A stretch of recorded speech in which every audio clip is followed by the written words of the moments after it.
বাবা মায়ের তত্ত্বাবধানে বাড়িতে পড়াশোনা বা হোম স্কুলিংয়ে আস্থা রেখেছে দুবাইয়ের পরিবারটি। তাদের শিশুরা স্কুলে যায়নি, বাড়িতেই হয়েছেন শিক্ষিত। শুধু তাই নয়, বিশ্বে উচ্চশিক্ষায় চূড়ান্ত সফলতা দেখিয়েছেন তারা। বিশ্বে মর্যাদাশালী গ্লোবাল সিটিজেনশিপ অর্থাৎ বিশ্ব নাগরিকত্ব অ্যাওয়ার্ড, মার্কিন presidential award, Ivy League degree সহ মর্যাদাপূর্ণ পুরস্কার জিতেছেন দুবাই ভিত্তিক A3 থমাস বোন। তারা হয়েছে উচ্চশিক্ষায় সর্বোচ্চ নম্বর অর্জনকারী শিক্ষার্থী। তবে তারা কখনোই শ্রেণীকক্ষ এবং শিক্ষক সমেত ঐতিহ্যবাহী বা তথাকথিত স্কুলে পড়ালেখা করেননি। এর পরিবর্তে তারা তাদের বাবা মায়ের তত্ত্বাবধানে হোম স্কুলিংয়ের শিক্ষার্থী ছিলেন। বোনদের মধ্যে দ্বিতীয় ডরোথি থমাস সম্প্রতি তার পেনসিলভানিয়া বিশ্ববিদ্যালয় থেকে মর্যাদাপূর্ণ Richard J Stess global citizenship অ্যাওয়ার্ডে ভূষিত হয়েছেন।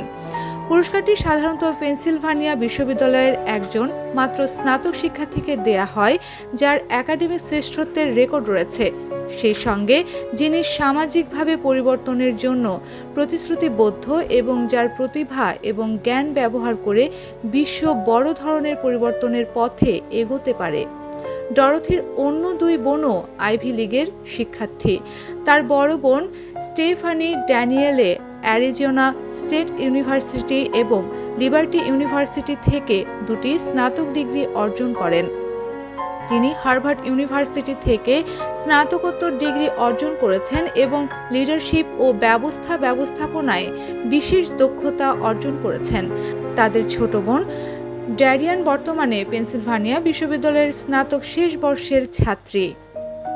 2021 সালে তিনি একাডেমিক শ্রেষ্ঠত্বের জন্য মার্কিন প্রেসিডেন্সিয়াল অ্যাওয়ার্ড জিতেছেন। তাদের বাবা আশিস থমাস 37 বছর ধরে দুবাইয়ের বাসিন্দা। তিনি বলেন, এটি একটি ভিন্নধর্মী ও সচেতনতামূলক, সেই সঙ্গে কঠিন সিদ্ধান্ত ছিল।